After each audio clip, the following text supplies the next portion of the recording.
different worlds, style, culture, and so on. The famous, the great, one of the pioneers of the 60s of the Skandinavian day, የሁለት, and his father-in-law, artist Vaser, am I right?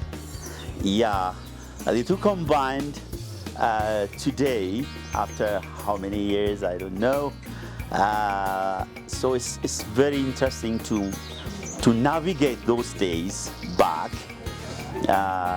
So we are happy to host, Christos Desta Museum is happy to host this couple of artists from different world, from different style, from different culture. So after how many years? But I think what is happening here today, and you mentioned it, Excellency, as well, is actually both. It's arts and it's relationships. Sure.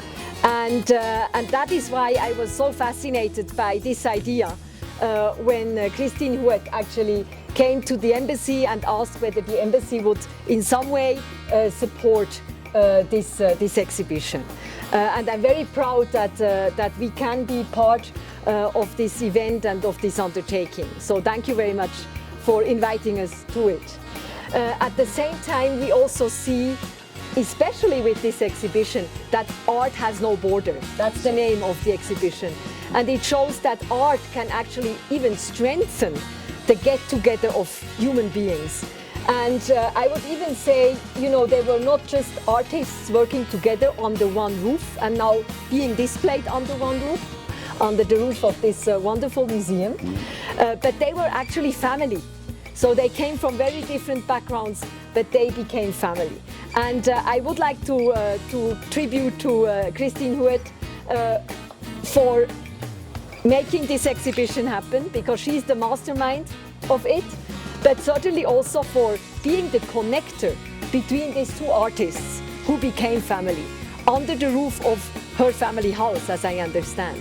Mrs. Christine, she is the wife of Girma Huet and the daughter of, I call him Henry Vaser because it's easier to spell or to give him the English name. She said already when she was a little girl, her father, Henry Vaser, he kept talking about Ethiopia.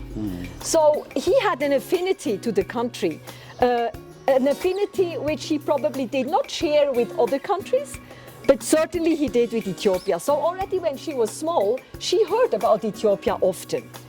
And then she said, and then I asked, but where did it come from? Where did this affinity of your father for Ethiopia come from? And she said, you know, when he was 9 years old, he had a girlfriend. That girlfriend, by the way, went to the same school as he did, and she became the mother of Christine. She became his future wife. And there's a wonderful portrait of her, by the way, Elisa, I think, or Elise Vaser. So she was in the same school with him. They were very good friends, and as I mentioned, eventually there was more than friendship. But when he was 9 years old, he gifted a drawing to her. And the drawing was a very dense green forest.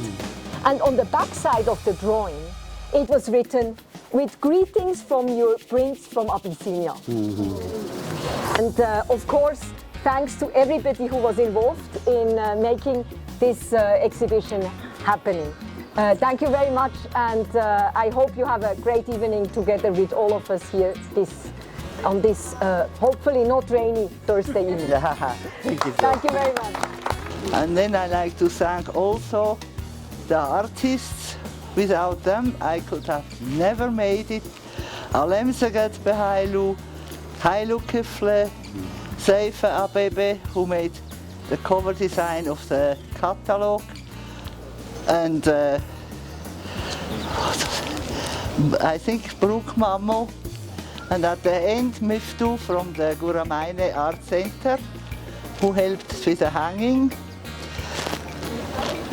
And I like to thank Makush Gallery for their support, and also especially my son Esana, who supported me a lot morally, cooled me down. Don't be nervous, it's gonna be beautiful.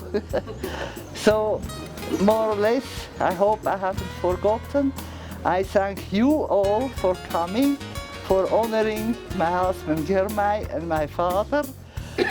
So, Amesaganallahu to everybody and have a beautiful and nice evening. Thank you. Okay. Welcome everybody. Thank you so much for coming. Thankfully, my mother and Bekle and Her Excellency already said so much that I can do what my father would have done and keep it short. It was my father's dream to have an exhibition with himself and his father-in-law, who later in life became like a father to him as well. My grandfather and my father couldn't have been any more different. My father was Ethiopian, my grandfather was Swiss, my father was tall, my grandfather was small. My grandfather painted impressionistic and my father semi-realistic. But as different as they were and as different as the paintings are that you'll see when you come in, it's art. And as Beckley already said, and the ambassador, art has no borders. It doesn't matter if it's impressionist, expressionist, semi-realist, it's art. And you'll get to experience what drove these men, what motivated them, the beautiful landscapes of Switzerland, and the inner life of my father, his incredible imagination that he brought to his art. So thank you again all for coming. I hope you enjoy it and enjoy the evening. Thank you. Wonderful. Excellent. Officially open.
ሰላም ውድ ተመልካቾቻችን እንደምንሰነበታችሁ። ይህ በሀገርኛ ሚዲያ የተዘጋጀ የሚቀርብላችሁ ሀውስ የተሰኘ ፕሮግራማችን ነው።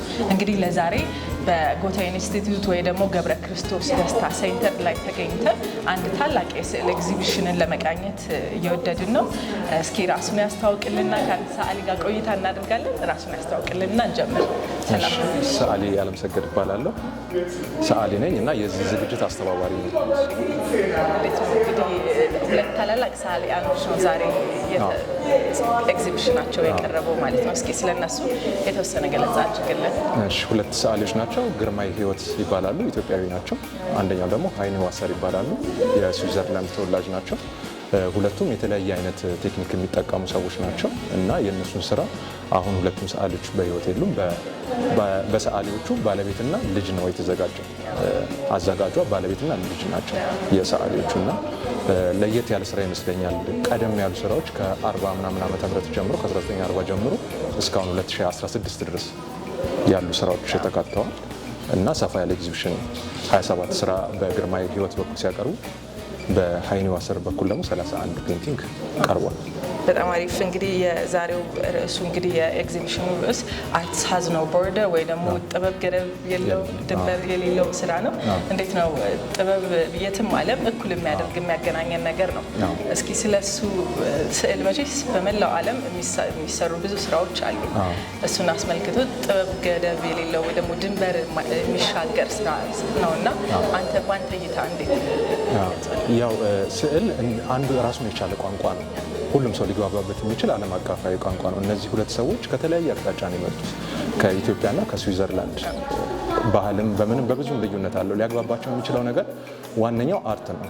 አርት ነው ያግባባቸውና የእነሱን ስራዎች በአንድ ላይ ቀርቦ እንደዚህ አይነት ኤግዚቢሽን ለየት ያለ ኤግዚቢሽን ተዘጋጅቷልና ቦርደር አለመኖሩ ገደብ ወሰን አለመኖሩ አርት ትክክለኛ ምሳሌ ይመስለኛል። ጥበብ ስለሆነ ጥበብ ሁሉም ጥበብ አይነቶች ቋንቋ ናቸው፣ ዓለም አቀፋዊ ቋንቋ ናቸው እና ማንም ሰው ሊረዳቸው የሚችል በተመሳሳይ ይሄ ስዊዘርላንድ ሆኖ ቢሆን ሁሉም ሰው በዚህ ነው ያህል መጠን ይረዳዋል ብዬ ገምታለሁ። ሁለት ሰዓሊዎች ከዚህ በፊት አቅርበዋቸው በጋራ አቅርበዋቸው የሚያውቋቸው ዝግጅቶች እንዳሉ ሰምቻለሁ። መቼና እንዴት እንደተካሄደ? ጊዜው ቀደም ያለ ይመስለኛል። ባልሳሳት ሰባዎቹ አካባቢ ነው እና ሁለቱም አንድ ላይ አቅርበዋል እና ስቱዲያቸውን በሚሰሩት የነበረው ከታችና ከላይ ነበረ፣ አብረው ነበር የሚሰሩት ስቱዲያቸው እና ረጅም ጊዜ አንድ ላይ ሰርተዋል። ግን አብረው እንደመስራታቸው ደግሞ ስራቸው ደግሞ በጣም የተለያየ አይነት ነገር ነው። በደንብ የሚታይ ልዩነት ያለው እኛኛው ወደ እውነታዊ አሳሳል ያዘነብላሉ። በዚህ በኩል ደግሞ ግርማይ ደግሞ ሀበሻ ወደ ግማሽ እውነታዊ አይነት ነገር ወደዛ ያዘነብላል።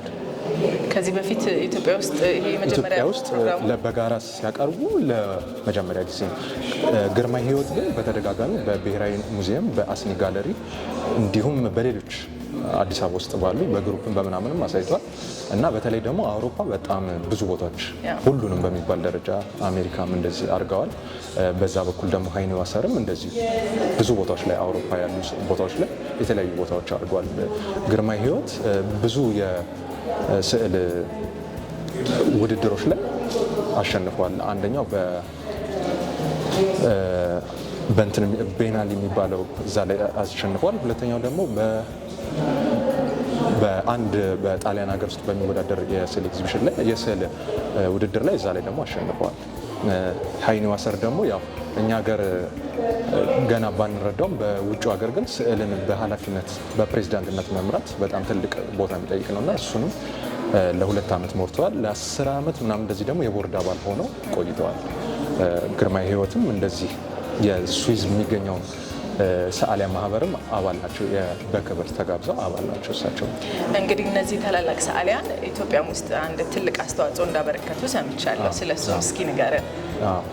ግርማይ ህይወት በ1977 የተነሳውን የድርቅ የረሃብ አደጋ ላይ እዛ ያሉ ኢትዮጵያኖችን እንዲሁም ሌሎች ሰዎችን በማስተባበር ለኢትዮጵያ ምን መደረግ እንዳለበት ትላልቅ አርቲስቶችን ከስዕሉ ውጭ ያሉ ሌላ ጥበብ ውስጥ ያሉ ሰዎችንም አስተባብረው የሚፈለገውን መጠን ለዚህ እርዳታ እንዲደርስ አድርገዋል እና ከዚህም ያሉ ሰዓሊዎችን እየጋበዙ ወደዛ እየወሰዱ ኤግዚቢሽን እንዲደረግ ይሄ በጋራ አሁን ትልቁ ሀሳቡ በጋራ እንደመሆኑ መጠን እሳቸውም ብዙ ጊዜ የብቻ ኤግዚቢሽን ከማድረግ የጋራ ኤግዚቢሽን ይወዳሉ እና አጋጣሚው እነሱ በህይወት ባይኖሩም እንደዚህ በጋራ መሆኑ ደስ ይላቸዋል ብለን እናስባለን። በመንፈስ በጣም እንዴት ነው ስዕልን አሁን በግል ከማዘጋጀት አንጻር እና በጋራ ሆነህ ደግሞ ስታዘጋጅ ያለው ልዩነት ፋይዳውስ አንድ ላይ ስታቀርብ ከዛ ለብቻ ስታቀርብ ያለው ልዩነት ምንድን ነው? እንደኔ አሁን በጋራ ሲሆን ብዙ እንትኖች ይኖራሉ፣ ኃላፊነቶች ይኖራሉ እና ኃላፊነቱ የመከፋፈል ነገር ይኖራል፣ ትንሽ ይቀንሳል። በዛ ላይ ደግሞ ብዙ ጊዜ አንድ ሰው የሚጋብዘው ያኛው ሰው የሚጋብዘው አንድ ላይ ሲመጣ ሞር የመደበላለቅ ይኖርና እንትኑ እየሰፋ ይመጣል። ይሄ የአርት ማህበረሰቡም እየሰፋ ይመጣል። የመገናኘቱ ነገር ሰፊ ይሆናል። በጋራም ስትሆኚ ደግሞ ማንነትሽን የምታውጭበት የራስሽን ሀሳብ በሚመስልሽ መልኩ የምትገልጭበት እድልም ይሰጥሻል። ሁለቱም የራሳቸው ጥሩ ጎን አላቸው።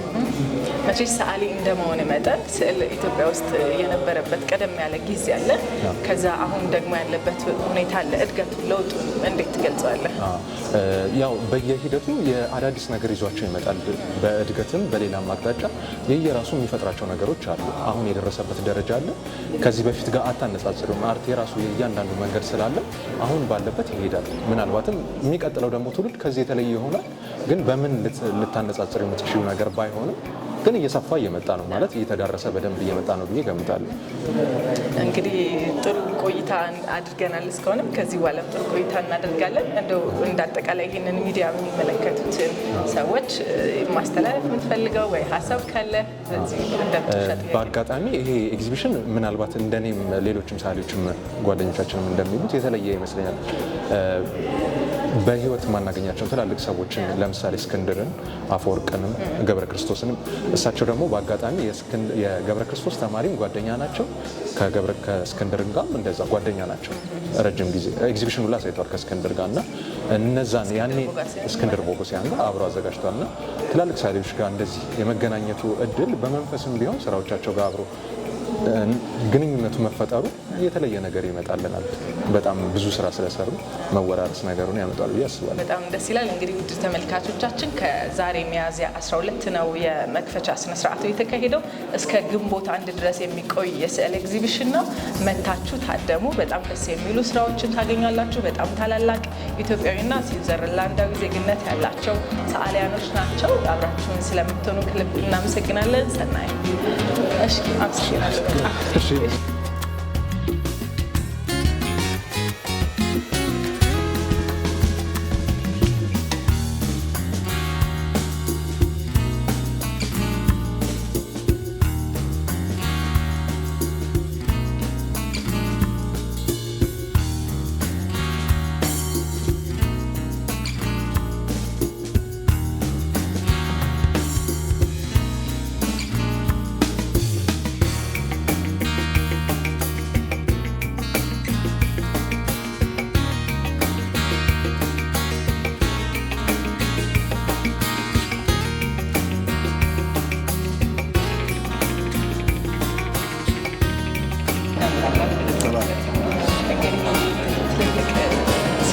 ዛሬ እዚህ ፕሮግራም ላይ ተገኝተዋል።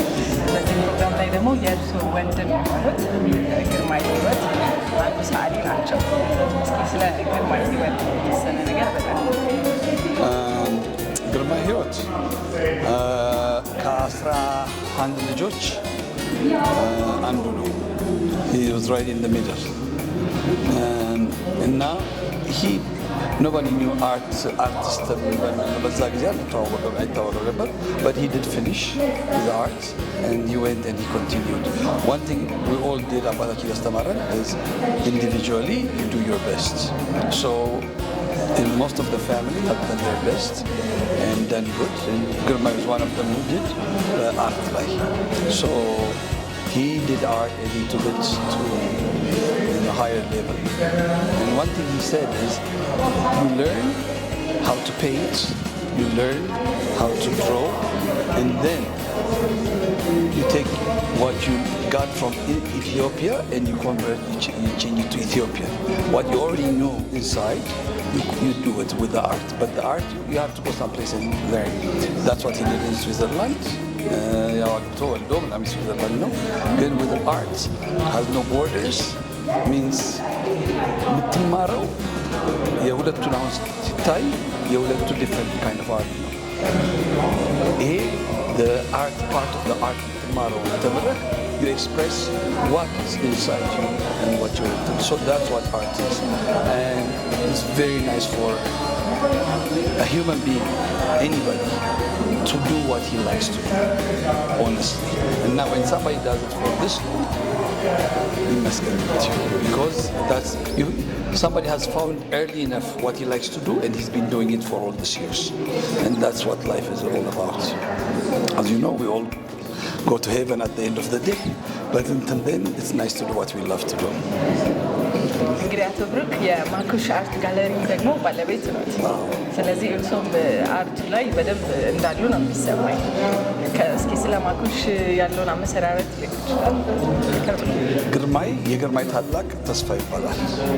ተስፋ ደግሞ is visionary, and what he did is አርትን አምጥቶ ኢትዮጵያ ውስጥ 20 years ago ለአርቲስቶች ገንዘብ የሰጠ ለአርቲስቶች እያበረታታ start this. So ማኩሽ አሁን 20 ዓመቱ ነው። 20 ዓመት ውስጥ ማኩሽ አርቲስቶች ያንን ጀመሩ።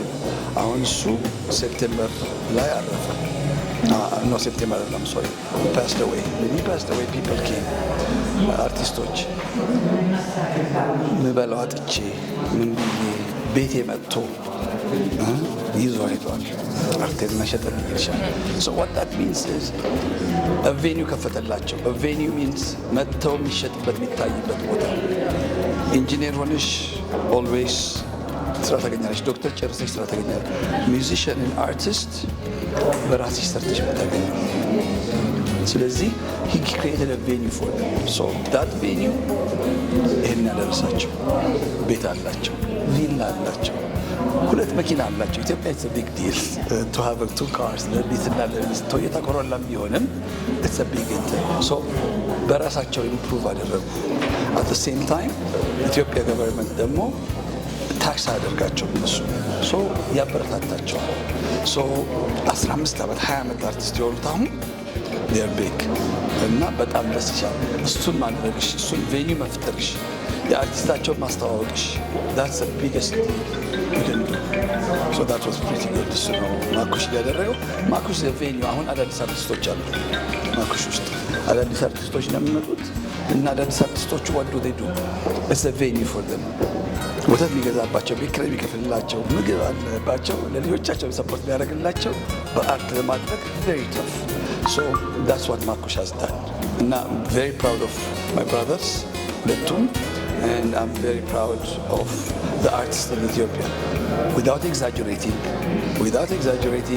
Ethiopian artists are one of the very good ones in Africa, in the world. Their art has improved so much. 10-15 years being an artist is not easy. Supporting yourself, especially in a third world country like Ethiopia. So with that, I'm very proud of Makush, and we're happy that this is done. So it's a part of them. Both of them are individuals, one in the business side and one as an artist.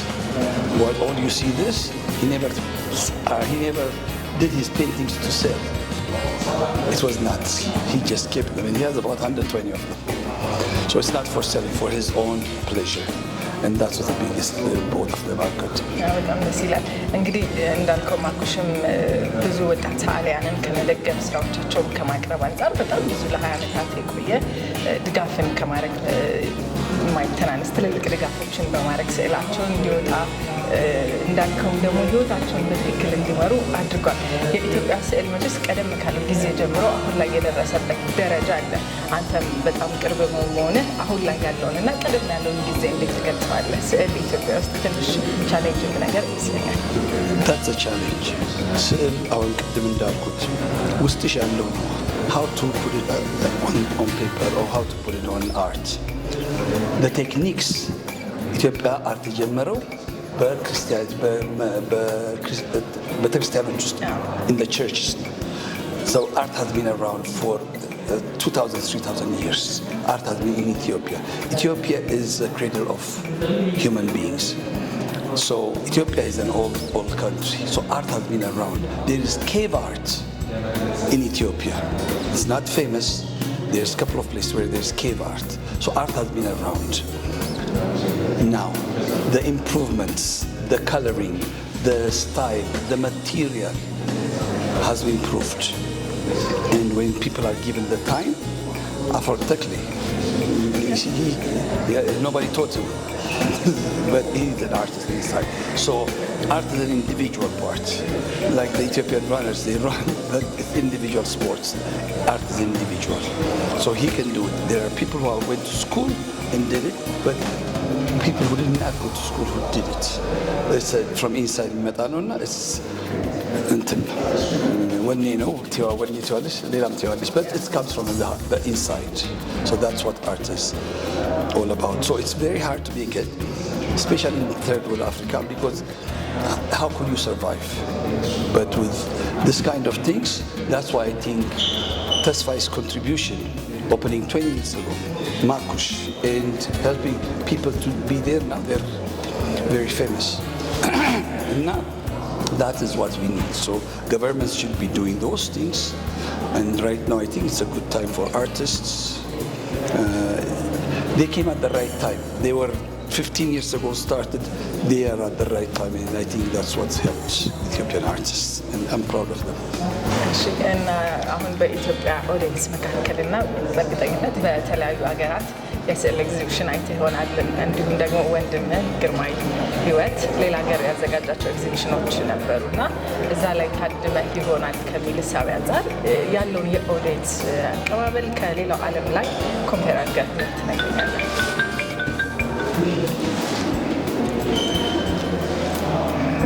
We did art example. We did art in Dublin, Ireland. We were very lucky that the president's wife opened the art show. So what that mean? We were on the paper, on the newspaper, Thursday, Friday, Saturday. So everybody came. So it is art is if you don't see it, what does it matter?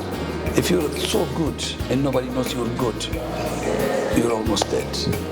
But if you sell your art, if you see your art in all places, so it's time see art or true, then people will see your art and it will be enjoyed.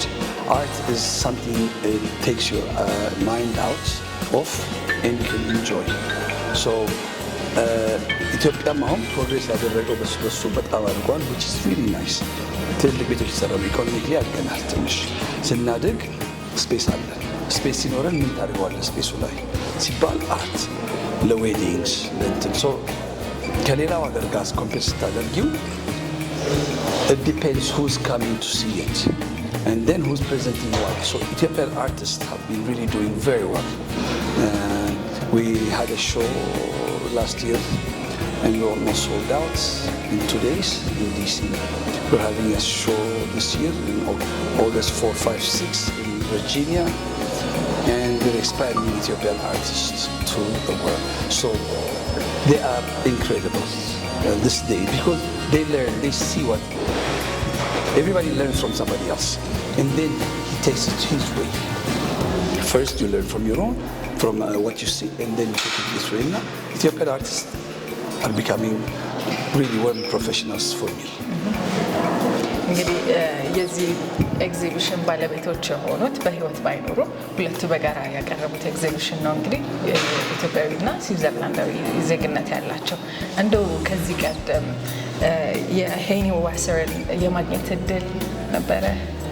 Yes, ነበረ. I believe it is 82.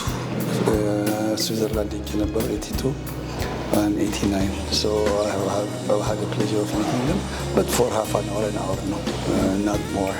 So I have met them. It was a pleasure. One, they love to use and usually the circle terabeza. So no, there's no head, there's no head in that side. A circle, everybody's equal. So that's one thing I took from the 82 trip to Switzerland. They sit down and talk. That's where they spend most of the time. That's where people talk and discuss, and that's one thing I learned at that time. That's what I remember. እንግዲህ አቶ ብሩክ እስካሁን ጥሩ ጨዋታ እየተጨዋወትን ነበር። በመጨረሻ እንደው ለተመልካቾቻችን ማስተላለፍ የምትፈልገው ነገር ሀሳብ ካለ ድልልት እና አርትን ስትወስዱት ለጊፍት ስትሰጡ አርት has two things. One, አንድ ነገር ወደህ እንትን አለ። አሁን አገኘሁት ከስንት ዓመት በኋላ አርቲስት ሌላ ስመርጥ ይሄንን ውሰዳለኝ የአበባ ተስፋዬ ጋዜጣ ላይ ወጥቶ እንትን ይሰጣል ዲግሪ ይገባቸዋል የሚል ነው ጋዜጣውን ኮፒቶት የእሳቸውን ዲግሪ ሰጥቷቸው ቁንጮ ልጅ ከእሳቸው ጎን አድርጎ ይሄንን መውሰድ ያለበት ብሎ ከኋላ ፈርሞ ሰጠኝ። that art has a meaning to it. አበባ ተስፋዬ ህፃናትን ልጆች የዛሬ ፍሬንድሮች ያስተማሩን ናቸው። ፍሬንድሮች ያስተማሩን 5 AM 5 PM መተን ቁጭ ብለን ያየናቸው ያደግንባቸው ሰው ናቸው። That has meaning to it. So we remember past. So art has meaning and composition. So የምትወዱትን የምታዩትን is what you should go for. Support your artist. Not only that, but art is beautiful to have in the house. So keep on buying art.